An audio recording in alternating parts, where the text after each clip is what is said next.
name is Chris Cox, and I'm the Executive Director of the National Rifle Association of America. Any NRA supporters?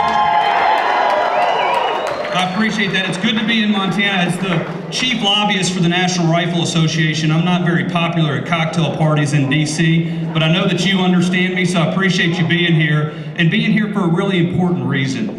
And we're going to talk a little bit more about that. But before we do that, I want to thank you, and then I want to ask Senator Dave Lewis to come up and give us the invocation.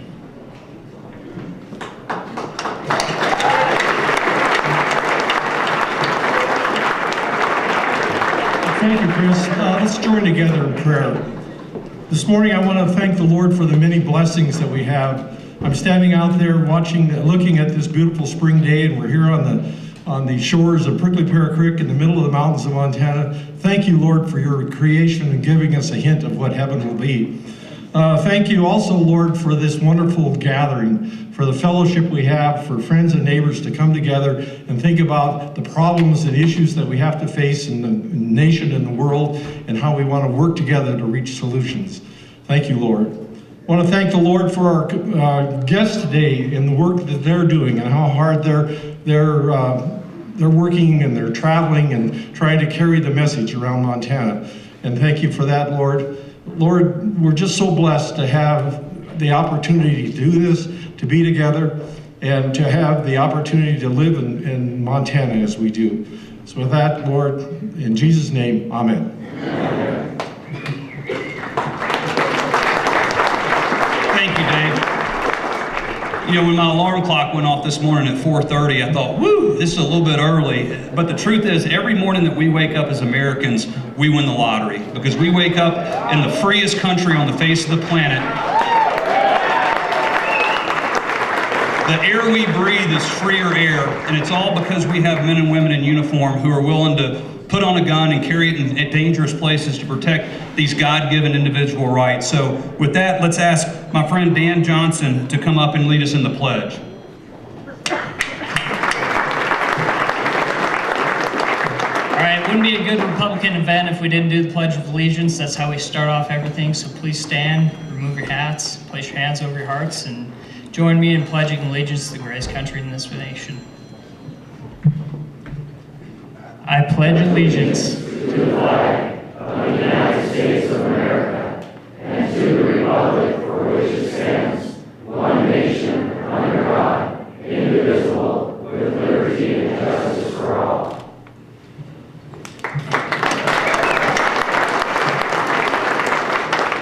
We talk about our brave men and women who protect our freedoms, but there's also some other people who put their hand on a Bible and swear to uphold the Constitution. And those people who are willing to serve this country and to serve this state. And so it was interesting when I got the call, said a friend of ours is running for Congress. He's got an opponent who's a musician. He likes to play in front of nude people. He's supported by Nancy Pelosi. He's supported by Rosie O'Donnell. He doesn't pay his taxes, and he's for gun control. And I said, all right, let's go to San Francisco. Who's it for? And they said, no, we're going to Montana. I was like, you gotta be kidding me. Who in Montana stands for registering guns, which the only reason you register guns is to tax them or take them? Who actually would admit that in Montana that they would do it? Well, Rob Quist. You know, at the end of the day, this is a very, very serious race. There's a reason that we're all here today. And it's because Nancy Pelosi and Rosie O'Donnell are supporting Quist for a reason, and it's not because he represents Montana values. It's because he's going to go to Congress and represent Nancy Pelosi and Hillary Clinton and the rest of them's values. That's not what Montana needs. It's not what we need from a Second Amendment standpoint, and it's not what President Trump needs. President Trump needs a strong defender of individual freedom. He needs a strong business-minded individual to do that. And ultimately, that's what this race is really going to boil down to. It's do we have the energy? Do we have it in us? Do we have the moral purpose to move forward and send Greg to Congress? Because if we don't, our opponents are energized. We all woke up on November 9th real happy. I don't know if you were. I was thrilled with what happened on November 9th.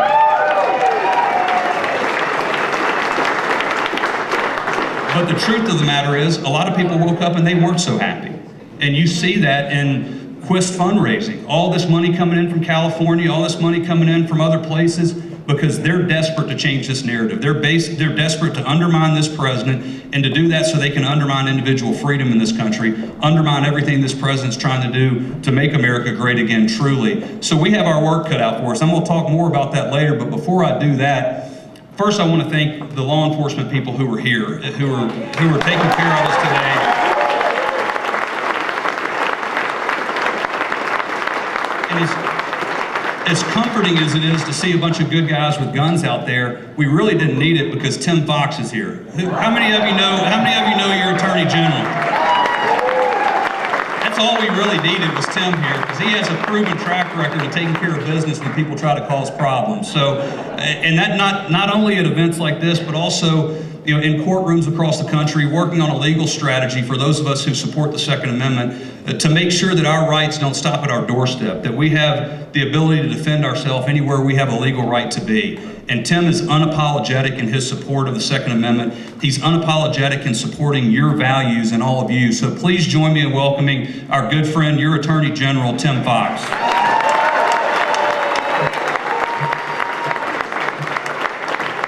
Thanks, Chris. Good morning, Montana. Folks, thanks for being here. This is obviously an important couple of weeks we got in front of us. And you know, it's a great time to be a Montanan. It's a great time to be an American. Did you know that there are more state legislatures turned into Republican than ever before? Yeah, let's hear that. Including the Montana legislature. Republicans in control of both the House and the Senate. More Republican governors ever in the history of America. More Republican attorneys general. 29 state attorneys general are Republicans, most ever before. Republicans have the Public Service Commission, all 5 seats in Montana, ladies and gentlemen, and we now have 6 of the 8 statewide elected officials in Montana are Republicans. It's because of you. Ladies and gentlemen, not only do we have the House and the Senate in the Montana or the United States Congress, but we now have President Donald Trump is a Republican. Ladies and gentlemen, we're riding a wave, but you can't stay on top of the wave unless you keep paddling hard. These next 14 days are so important. The work is just beginning in many ways. If you haven't voted, you got to go vote. If you haven't volunteered with your local central committee to get out the vote, you need to get out there. You need to be making those phone calls, talking to your friends, your family members. You got to do all the work. We got to push through the finish line. You know, believe it or not, I used to be a track and field runner. I know I looked like I was probably a shot putter, but I was a hurdler. And I can never forget when I was running races, there was always that guy that thought, well, I've got it in the bag. I'm just gonna let up here at the finish, and you know what? I overtook him every time. We are not gonna let that happen in these next 2 weeks. We're pushing through the finish line. We're gonna win. Greg Gianforte is gonna be our next United States Congressman from the great state of Montana. Now, you gotta make that happen, folks. The enthusiasm you take from here has to continue to motivate you, and you've got to spread the message. We have to work hard. It's going to take every one of us. So take out your pocketbooks, make sure that you've donated to the extent that you can.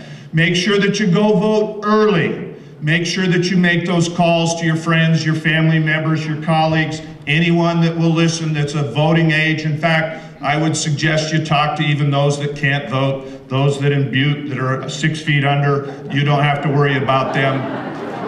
But let's push through the finish line, folks. Nobody's going to overtake us. I have sat at the table, dinner table with Greg and Susan Gianforte. These are the kind of folks with character that we need as leaders in Montana. I have prayed with them, and I have worked hard to make sure that they accomplish what they need to accomplish for us. Greg Gianforte is one of the greatest Americans I've ever met, and you folks are going to get him elected. So let's get it done. Let's get Greg Gianforte in the United States Congress. Thank you, Montana. God bless America.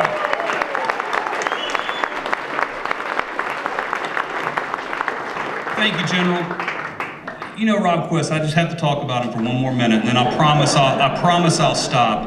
Now, I could get over the weird, like, playing music for naked people. I can get over that. What I can't get over is the issue of trust. And at the end of the day, that's how we judge our politicians. All of them, from the president on down. Do they keep their promises?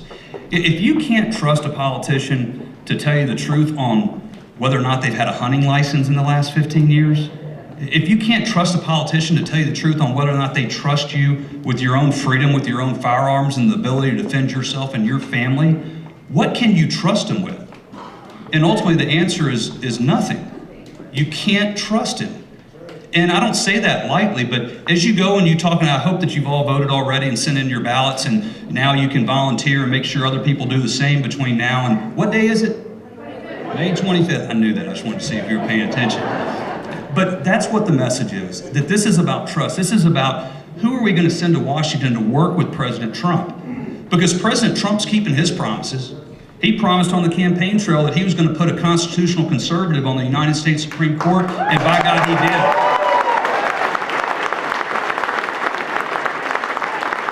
And think about what we would be feeling today if Hillary Clinton were president of the United States. So again, you look at President Trump, he said he was going to change the mentality in Washington. There's a lot of alligators in that swamp, but he's definitely draining it. But he said he was going to change the mentality at Justice Department. He put Jeff Sessions in. He said he was going to rebuild the military, and he put James Mad Dog Mattis in charge of the military. But Donald Trump needs a Congress he can work with. We're already seeing it now. We're seeing the challenges he has. He needs congressmen and women who he can work with. And the good news is for Montana, there's a choice, and there's a very clear choice. And the similarities are there between Greg and the president. Neither one of them needed to do this. Neither one of them needed to put their family through the hell that they have to go through. But they do it because they love this country, and they love the state of Montana, and they want to make a difference. And that's the type of people we need in Washington, D.C. Believe me, I see the good, the bad, and the ugly, and the bad and the ugly far outnumber the good, so we need more good ones. Montana needs Greg Gianforte, President Trump needs Greg Gianforte, and the United States of America does too.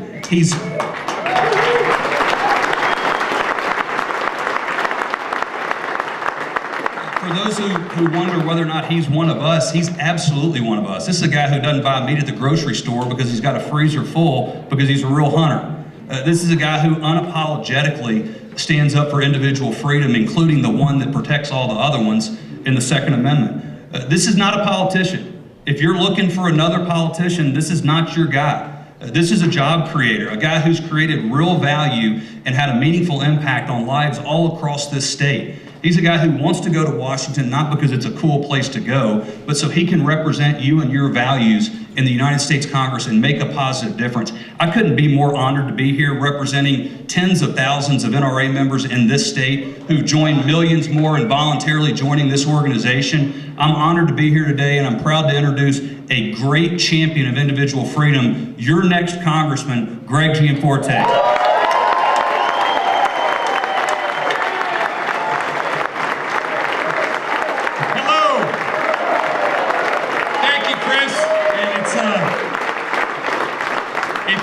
Thank you very much for that introduction. I am proud to be on the stage with Chris Cox, Executive Director of the NRA.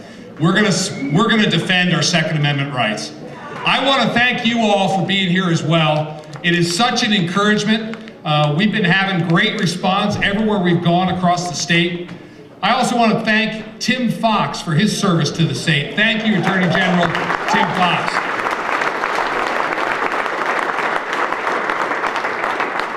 We're also joined, Secretary of State Corey Stapleton is here. Where's Corey? Yeah. Thank you, Corey. Thank you for your service.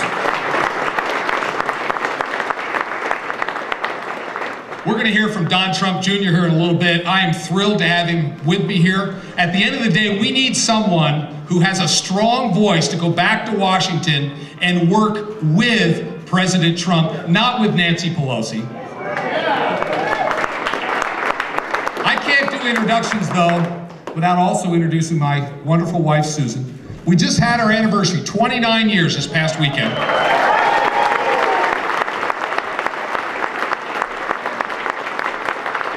We raised our 4 kids in Bozeman, and we love this state.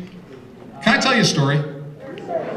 So a couple weeks ago, I got a call from a East Coast reporter.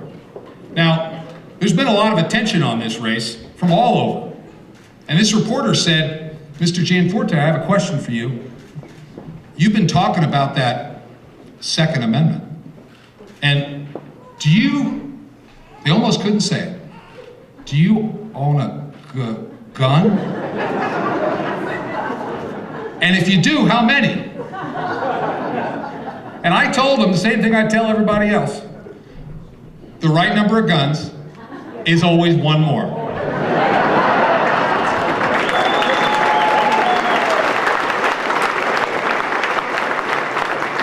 And this reporter said, well, I'm writing this article, I need to put a number in here.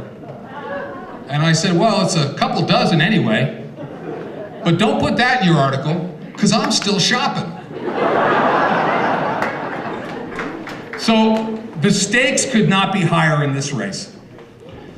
It's incredibly important that Montana's voice is heard, your voice is heard back in Washington, D.C. And the choice is pretty simple. Are we going to have somebody who's going to defend our way of life against federal overreach and work with President Trump? Or are we going to have someone who falls in lockstep with Nancy Pelosi? That's the choice. The differences could not be clearer. I believe we need secure borders.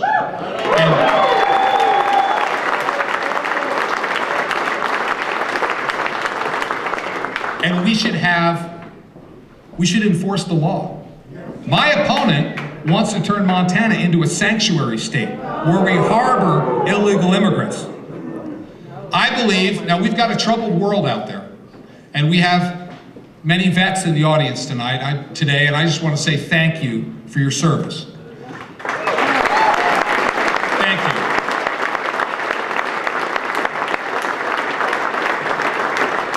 I believe we achieve peace in the world through strength. And we need a strong military. If we send our military forces into harm's way, we need to give them every resource to get the job done and get home safely.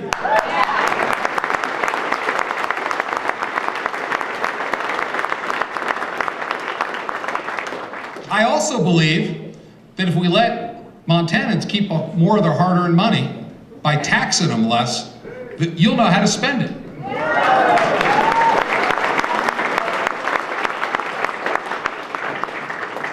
You're not going to see higher income taxes from me. You're not going to see a sales tax from me. My opponent said a 90% income tax rate is a brilliant idea. Can you imagine working till the 3rd week of November before you get to keep anything? It's not right. And I think he got this point. But I will always defend our Second Amendment rights.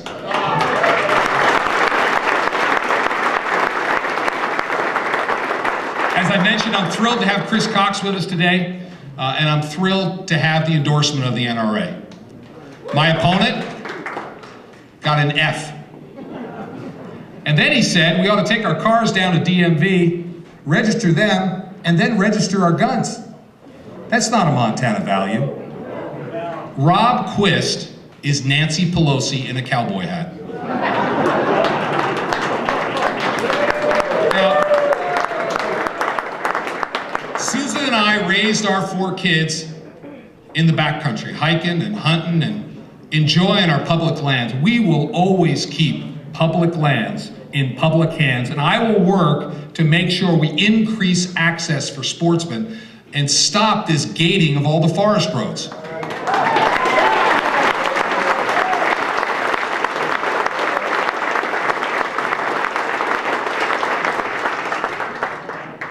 So I'm running because we need a strong voice. You need a strong voice back in Washington.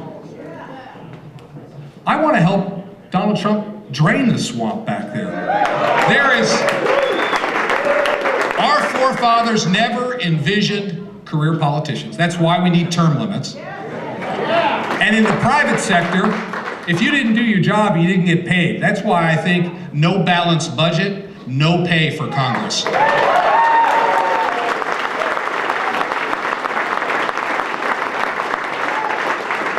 I've never been afraid of a tough fight, but we need to stand up to all the special interests back there in DC. I also think that if you serve in Congress, it should be illegal to become a lobbyist once you get out.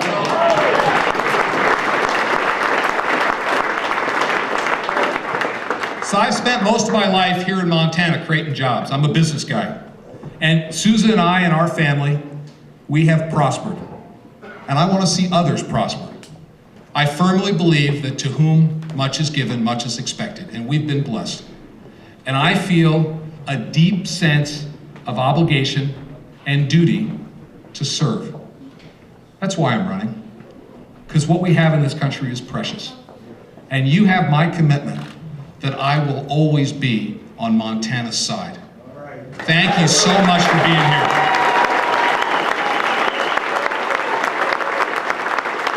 So, please join me in this fight. Make your voice heard, vote, get your friends out to vote, and let's get this done. Vote May 25th, and let's make America great again.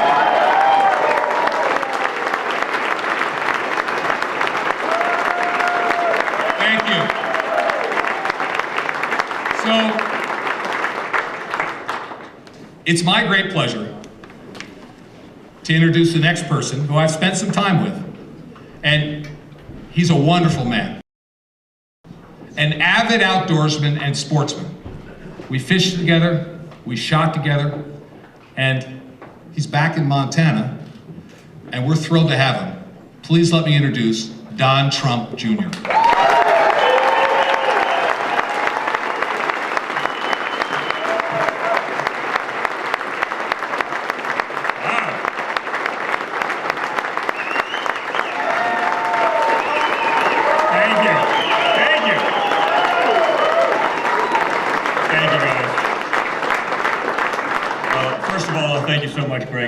It's amazing to be back, and hey Chris, thank you for stealing all of my materials. Where's Cox? I have a question for you. This is how we do our polling in the Trump family. We don't, go listen to those news media outlets and all the stuff that they do, and I think we tend to be a little bit more accurate.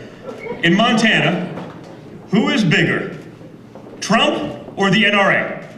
No, I know, it's not easy. Wait, is it Trump or the NRA? Come on, which one is it? I'm going to start a brawl here, Chris. This was just for my own edification. I don't think this matters in terms of politics, but I think the issue does matter.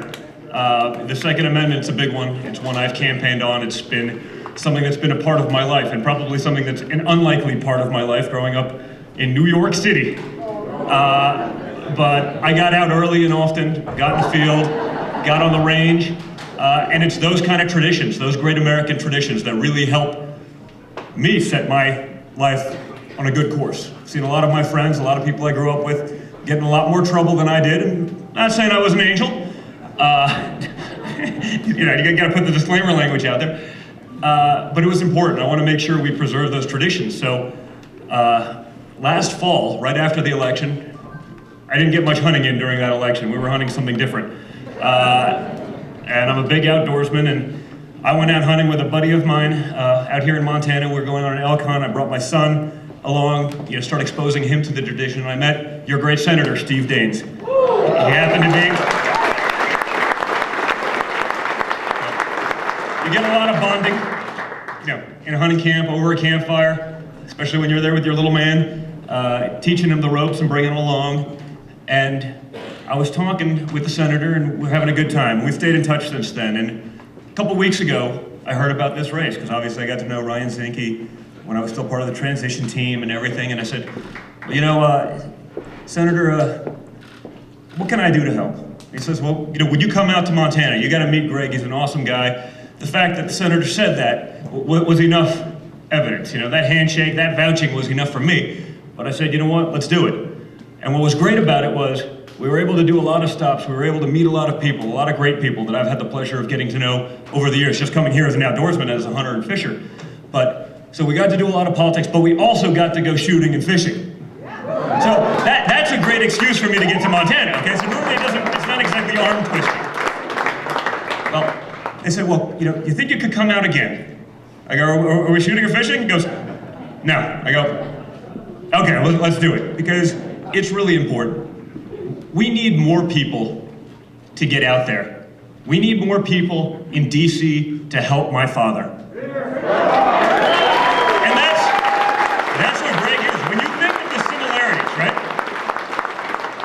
He's not someone like so much of DC. They need that job. He doesn't need this. He built an incredible business. He employed hundreds of people. He took care of their families, their well-being, their livelihoods depended on his success. That's like my father. We need more people that don't need that job, that don't need that special interest money, that don't need those perks. Because so much of DC,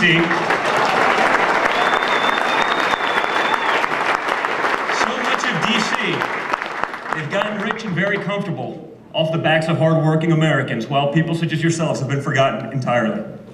We need someone to help support that in Jeddah, because I love the winning that I'm seeing there on a daily basis. Okay, when you see what went on last week, when you see the incredible young and conservative Supreme Court justice we just got onto the bench.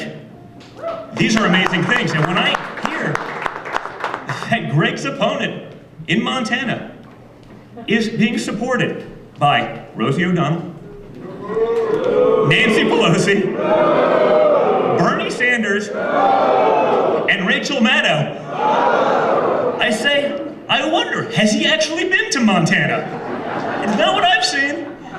It's not what I've seen. And that's scary, because when I look at the money that's coming in, it's not coming in from Montana. These aren't his supporters in the state supporting him. It's coming in from New York and California. And I don't know the people of this state to be easily influenced by the people of those states. Okay? The values are different. The way they think about the things that you think about, it's just, you couldn't be further off. So we need someone who is willing to do this and is willing to do it for the right reasons. Not because he has to, but because he wants to. Because this is the way that he can give back. He's got that track record, and we know he can do it. I know he's gonna help my father along, because the deck is really stacked. It's stacked against us. By the way, even from people in our own party, and we've all seen that, right? Hey, you know what, I get it. I get it, they've gotten very comfortable. They don't want someone to disrupt her. All of a sudden, it makes it easier for other people with a business background to say, you know what, maybe it's my turn. Maybe I should do this. You know, they don't want that. They like their lifestyle. They've done really well. They've done a lot better than the average American. Okay, so when I see us rolling back these regulations, I want someone who's going to fight for those same things.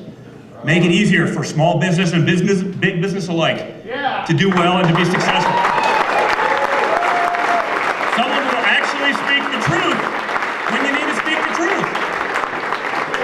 Not be concerned about what the media is going to say, because we're in a fight with them on a daily basis, right? You'll never get the truth. I saw it was funny. I got to digress for a second, because I got a great email. I got an email the other day from a friend of mine who I went to college with. And she had received an email from another gentleman that I went to college with, but I didn't know as well. But I played hockey with him in college. And there was a reporter snooping around. And he contacted this guy because he's of an ethnic background, right? So he wanted to try to get something bad on me, to make me look negative. He goes, well, I see you went to school with Donald Trump Jr. I'd like to hear your opinion. He said, listen, I haven't stayed in touch with Don. I didn't know him that well, but he was a good guy, nice guy, hard, whatever it may have been. Okay, thank you. Could you point me in the direction of someone who could give me an alternate viewpoint?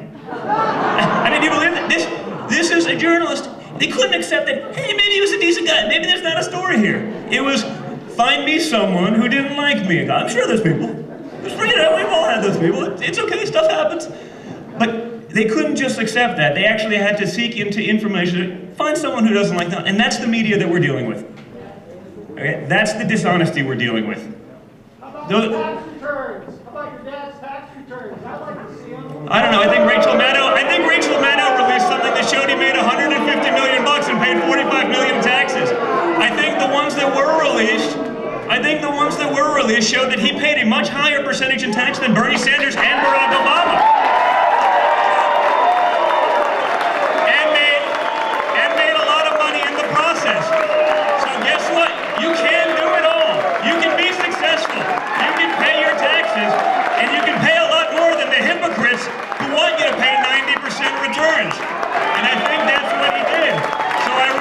appreciate it. Thank you for the intro to that, because I wouldn't have gone there. Oh, it was the greatest thing. I got 20-something thousand retweets because I actually thanked Rachel Maddow. This was the first. I thanked Rachel Maddow that night. I went online and I said, thank you for proving to America that Donald Trump is much more successful than you wanted to make him to be, and that he paid much more in taxes than you claimed. But again, that's the dishonesty of the media that we see today. That's what we're here to fight. You guys are part of that. We can't sit back on our wins. We can't rest on these laurels. We can't sit back and do nothing because we're happy with the president, we're happy with the Supreme Court justice, we're happy with rolling back of these crazy regulations that have just been piled on. The only people that benefit are DC people and lawyers. Okay? We have to get out there and fight. We have to prove to them that it's not a fluke, because anything that happens, it's going to be a referendum against Trump. So if you supported Trump, you better be voting. You better be voting. You better be getting your friends out. You better be energized and supercharged, because the other side is. All right? They're going crazy. They're raising their money from the coasts. They're spending that in Montana to try to influence your politicians, to try to influence the way that you think, to try to influence your values and make them into something that they are not. Don't let that happen. Stay vigilant, stay active, get out there, vote before May 25th, but if you have to vote on the day, do that, get your friends, make the phone calls. It's easy. That's what this movement was always about. It was an organic movement. It was a movement that no one saw coming. When my father got into this, what was it? The expert said, I don't know, it hovered around 0%, right? Somewhere right there, right? Plus or minus a point, right? So let's call it 0%. That's what his chances were, according to all the experts. And look what happened. In a landslide.